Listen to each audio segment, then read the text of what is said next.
উপস্থিত শিক্ষার্থীবৃন্দ,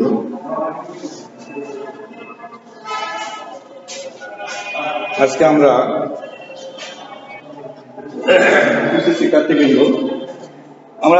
আজকে জ্যামিতি 3.2 অধ্যায় নিয়ে আলোচনা করব। তার আগে আমার পরিচয় দিচ্ছি, আমি মোহাম্মদ আনিসুর রহমান ঢাকুয়া, সহকারী অধ্যাপক, পাগলা পীর স্কুল অ্যান্ড কলেজ, গণিত।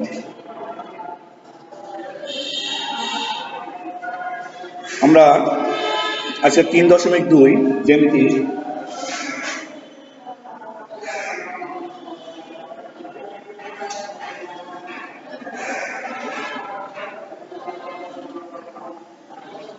জ্যামিতি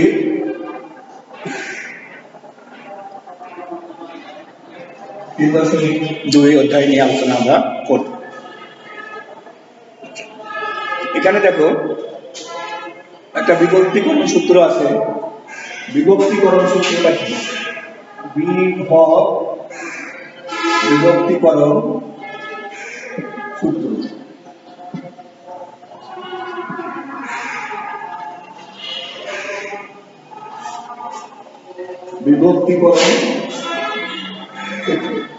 বিভক্তিকরণ সূত্র দেখো, মনে করো এবি একটা বিভক্ত এটা নিলাম, এ বিন্দুর স্থানাঙ্ক দিলাম x1 y1, বি বিন্দুর স্থানাঙ্ক দিলাম x2 y2।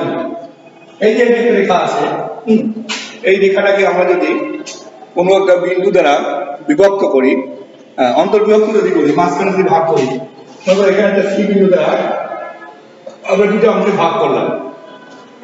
এই সি বিন্দুটা দ্বারা দুটো অংশে এবি রেখাকে দুটো অংশে ভাগ করলাম। তা ধরে নিলাম যে এ থেকে সি এই দৈর্ঘ্যটা হলো m1, আর বি থেকে সি এই দৈর্ঘ্যটা হলো m2। তার মানে আমরা সি বিন্দু দ্বারা এবি রেখাংশটাকে দুটো অংশে ভাগ করলাম, যার একটা হলো m1, একটা অংশ দৈর্ঘ্য হলো m2। অর্থাৎ আমরা m1 অনুপাত m2 এই অনুপাতে আমরা সি বিন্দু দ্বারা এবি কে আমরা কি করলাম? বিভক্ত করলাম। সি বিন্দু দ্বারা এবি কে আমরা এই দুটো অংশে বিভক্ত করলাম। তা তোমরা দেখো যাতে কোন বিন্দু দ্বারা বিভক্ত করলাম? সি বিন্দু দ্বারা। ওই জন্য সি বিন্দুকে বলবো ভাগ বিন্দু বা বিভাজন বিন্দু।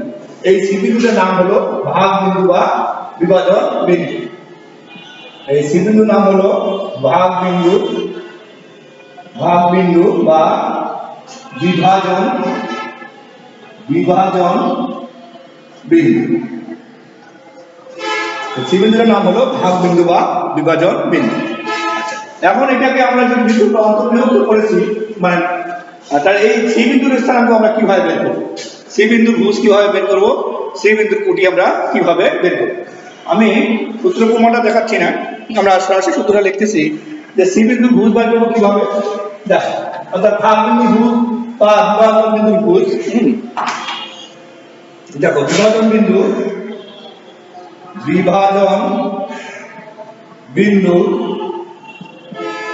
সি, বিভাজন বিন্দুর ভুজ।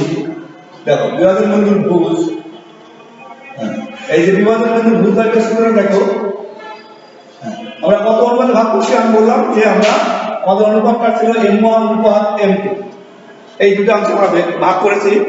তাহলে দেখো, তাহলে এখন বিভাজন বিন্দুর ভুজ আমরা কিভাবে বের করব? আমরা অনুপাত দিতে পারবো।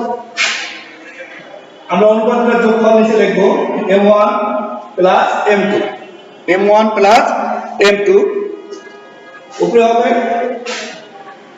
m1 ইনটু x2 দ্বিতীয় বিন্দুর ভুজ যোগ m2 ইনটু x1 প্রথম বিন্দুর ভুজ।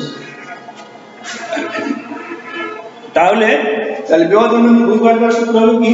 আমরা যে অনুপাতে ভাগ করেছি সেই অনুপাতের যোগফল m1 প্লাস m2, আর উপরে হবে m1 ইনটু দ্বিতীয় বিন্দুর ভুজ প্লাস m2 ইনটু দ্বিতীয় বিন্দুর ভুজ।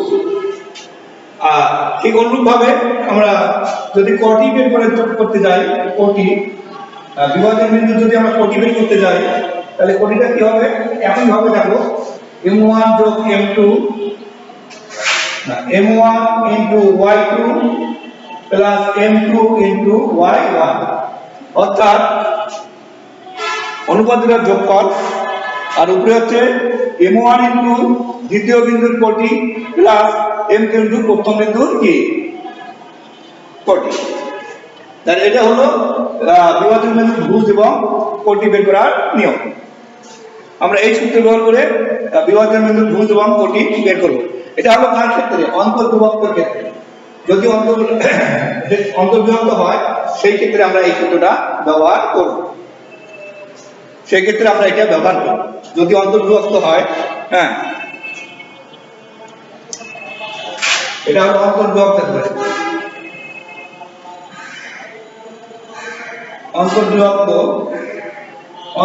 ক্ষেত্রে। অন্তর্বিভক্তের ক্ষেত্রে আমরা এটা ব্যবহার করব। আর যদি বহির্বিভক্ত করে, দেখো বহির্বিভক্তের ক্ষেত্রে কি হবে?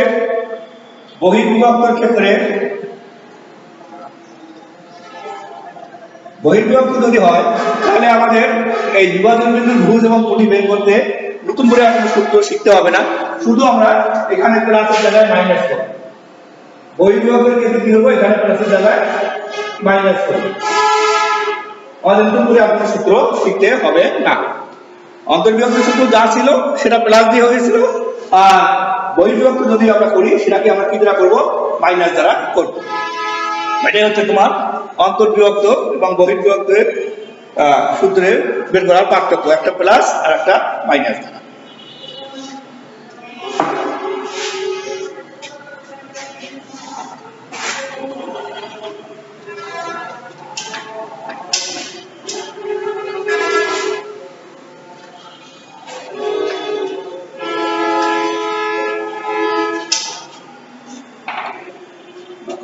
তোমরা দেখো আমরা দেখছিলাম যে এ বিন্দু x স্থানাঙ্ক x1 y1 এবং বি বিন্দু স্থানাঙ্ক লিখছিলাম x2 y, তারপরে সি বিন্দু দ্বারা আমরা এটাকে বিভক্ত করেছিলাম অন্তর্বিভক্ত, যার একটা অংশের দৈর্ঘ্য ছিল m1, একটা অংশের দৈর্ঘ্য ছিল m2, অর্থাৎ অনুপাতটা ছিল m1 into m2। এখন যদি এই দুটো দৈর্ঘ্য সমান হয়, AC আর BC যদি সমান হয়, এখন যদি AC দৈর্ঘ্যটা আর BC দৈর্ঘ্যটা সমান হয়, তাহলে C বিন্দুটা অবশ্যই মধ্যবিন্দু হবে। তাহলে M1, তাহলে দেখো M1 সমান সমান M2 যদি হয়, তাহলে C বিন্দুটা মধ্যবিন্দু হবে। সেক্ষেত্রে মধ্যবিন্দুর ভুজটা কি কত হবে দেখো। তাহলে মধ্যবিন্দুর ভুজ হবে কি হবে? মধ্যবিন্দুর ভুজ কত হবে? দেখো আমরা যখন বিভক্ত করছিলাম তখন কি পেয়েছিলাম? আমরা পেয়েছিলাম m1 into x2 plus m2 into x1 divided by m1 plus m2। এখন আমরা যদি m1 আর m2 সমান করি তাহলে মানটা বসিয়ে দিয়ে দেখো কত দাঁড়ায়। m1 x2, আমাদের m2 মান হবে m1 ধরি, m1 x1 m1 যোগ m1, তাহলে কত থাকছে এখানে দেখো। আমরা যদি m1 কমন নেই, সাজায় লিখলাম x1 যোগ x2 ডিভাইডেড বাই 2m1, এই m1 এ আমরা কেটে দিলাম, তাহলে পাইলাম কত দেখো x1 প্লাস x2 ভাগ 2। এটা হচ্ছে মধ্যবিন্দুর ভুজ বের করার সূত্র। তাহলে মধ্যবিন্দুর ভুজ বের করার সূত্র কি পেলাম আমরা? x1 প্লাস x2 ভাগ 2, অর্থাৎ ভুজ দুটার যোগফল ভাগ 2। তাহলে মধ্যবিন্দু বের করার সূত্র পেলাম ভুজ দুটার যোগফল ভাগ 2। তাহলে আমরা মধ্যবিন্দুর ভুজ আমরা এই সূত্র দিয়ে বের করতে পারবো যে মধ্যবিন্দুর ভুজ হলো ভুজ দ্বয়ের যোগফল ভাগ 2। অনুরূপভাবে মধ্যবিন্দুর কোটি কত হবে? যদি একইভাবে আমরা বের করতে যাই তাহলে তখন মধ্যবিন্দুর কোটি কত হবে?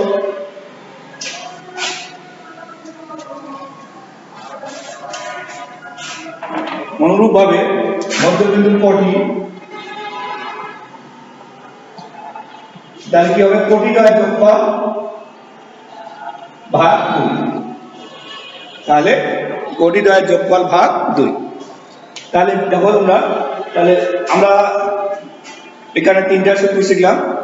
অন্তর্বিভক্ত হলে ভাগ বিন্দুর অর্থাৎ বিভাজন বিন্দুর স্থানাঙ্ক কিভাবে বের করবো, বহির্বিভক্ত করলে বিভাজন বিন্দুর স্থানাঙ্ক কিভাবে বের করবো, এবং বিন্দুটা যদি মধ্যবিন্দু হয় তার স্থানাঙ্ক আমরা কিভাবে বের করবো। অর্থাৎ ভুজ এবং ত্রুটি পেলেই তো আমরা স্থানাঙ্ক বের করতে পারবো।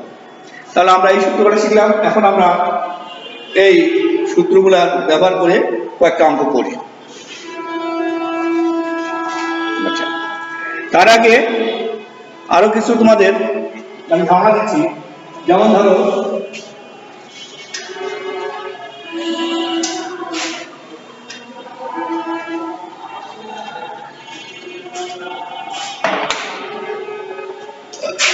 মনে করো এই একটা রেখাংশ আছে, এই রেখাটাকে অর্থাৎ অথবা এই রেখাংশটাকে আমরা যদি সমান 3 ভাগে ভাগ করি তাহলে কয়টা বিন্দু লাগবে? সমান 3 ভাগে ভাগ করতে গেলে তাহলে কয়টা বিন্দু লাগে? সমান 3 ভাগে ভাগ করতে গেলে দুটো বিন্দু লাগে, 1 ভাগ, 2 ভাগ, 3 ভাগ। অর্থাৎ এবি রেখাংশকে সমান 3 ভাগে ভাগ করতে গেলে কয়টা বিন্দু লাগে? 3টা বিন্দু লাগে, দুটা বিন্দু লাগে, তাহলে সমান 3 ভাগে ভাগ করা যাবে। এখন সেই বিন্দুতে ধরে নিলাম একটা পি বিন্দু, একটা কিউ বিন্দু। আচ্ছা, এখন এই পি এবং কিউ এই দুটা বিন্দু দ্বারা এবি রেখাংশকে সমান 3 ভাগে ভাগ করলাম। ওই জন্য এই পি এবং কিউ বিন্দুর নাম হচ্ছে সমত্রিখণ্ডন বিন্দু। সমান 3 ভাগে ভাগ করার জন্য এই বিন্দুর নাম হচ্ছে সমত্রিখণ্ডন বিন্দু। তাহলে পি বিন্দুর নাম কি হলো?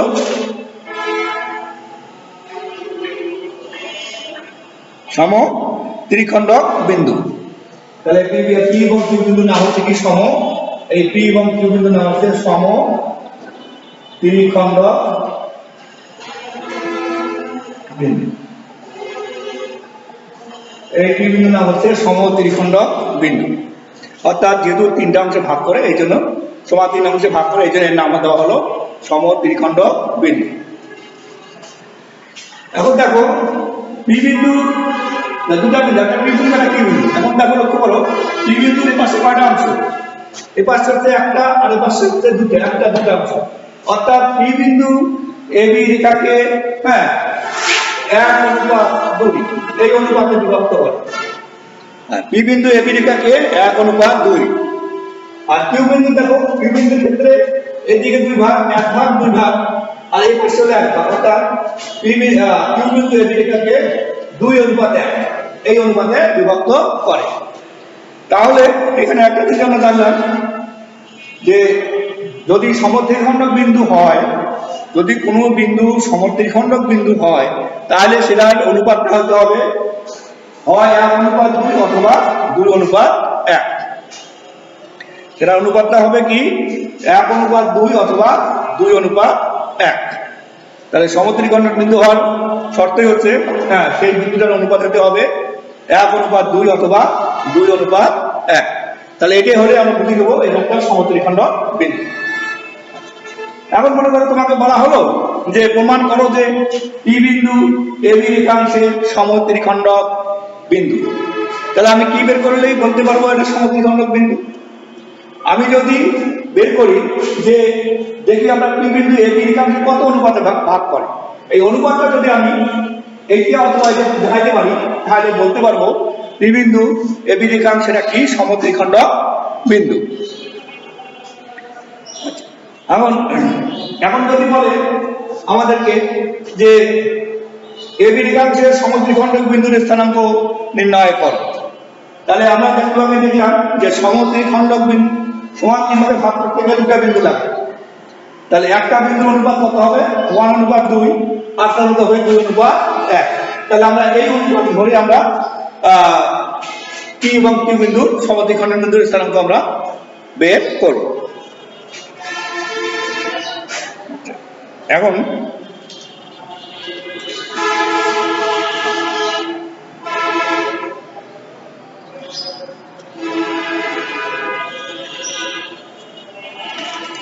আমরা এই অনুপাতে কিছু আমরা অঙ্ক করব।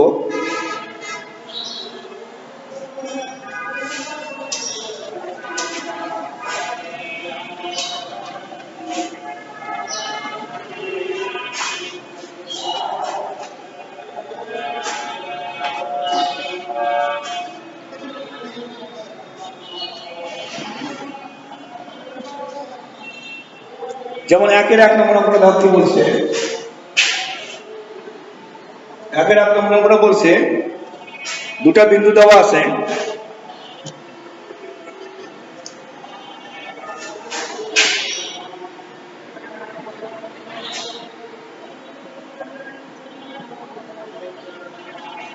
এই দুটা বিন্দু দেওয়া আছে, হ্যাঁ, বলছে এই দুটা বিন্দু সংযোগ রেখাকে যে বিন্দুটি, হ্যাঁ, অনুপাত দেওয়া আছে, এটা অনুপাত দেওয়া আছে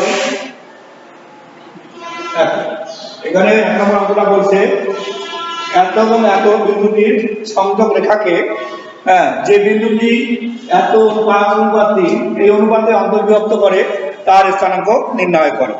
অর্থাৎ ভাগ বিন্দুর স্থানাঙ্ক নির্ণয় করতে বলছে। এখানে অনুপাত দেওয়া আছে 5:3। তা আমরা দেখি এইভাবে লিখবো আমরা। মনে করি বা ধরি প্রদত্ত বিন্দু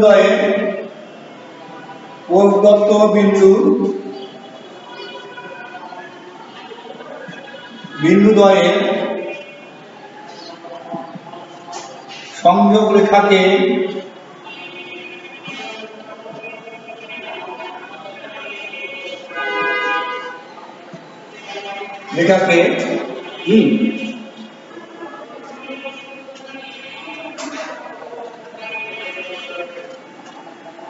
সংযোগ রেখাকে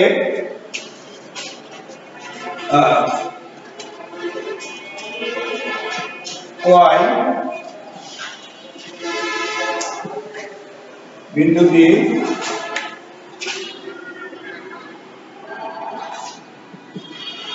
এত অনুপাতে অন্তর্ভুক্ত করে।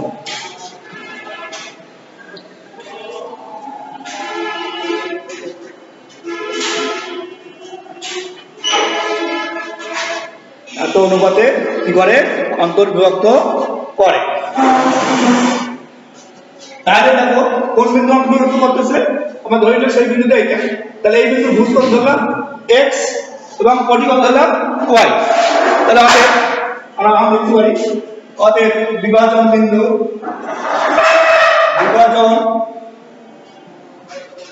বিন্দু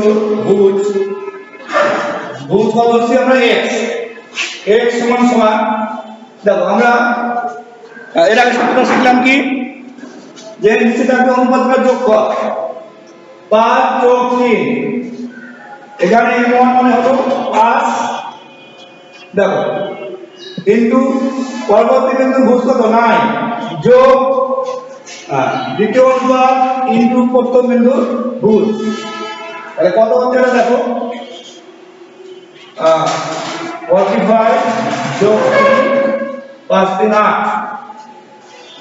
তাহলে এখানে হলো যদি আমরা করি 45 আর 48 তাহলে আমরা করি 6, তাহলে এটা হলো 6।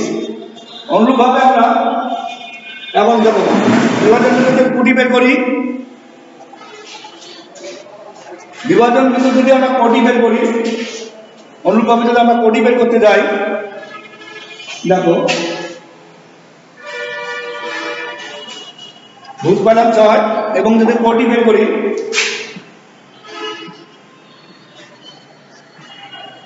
কোটি ধরেছে কত y, তাহলে আমি নিচে হবে অনুপাতের যোগফল আর উপরে হবে প্রথম অনুপাত ইনটু দ্বিতীয় বিন্দু কোটি -12 যোগ দ্বিতীয় অনুপাত ইনটু প্রথম বিন্দু কোটি, তাহলে কত হলো এখানে -16 যোগ 12 হলো 8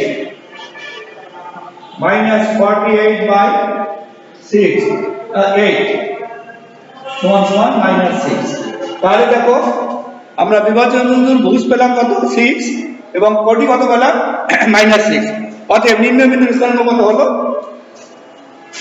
অতএব আমরা লিখতে পারি নির্ণয় বিন্দুর স্থানাঙ্ক, আমরা যদি লিখি অতএব নির্ণয় বিন্দুর স্থানাঙ্ক, নির্ণয় বিন্দু স্থানাঙ্ক, তাহলে x এর মান বিন্দুটা কত ধরছিলাম x y, তাহলে x এর মান পেয়েছি কত 6 আর y এর মান কত পেয়েছি -6। এটাই হলো আমাদের বিভাজন বিন্দু, আমরা স্থানাঙ্ক বের করলাম। এইভাবে আমরা দুটা বিন্দুর স্থানাঙ্ক এবং অনুপাত দেওয়া থাকলে হ্যাঁ আমরা বিভাজন বিন্দুর ভুজ এবং আমরা কোটি এইভাবে আমরা বের করতে পারবো।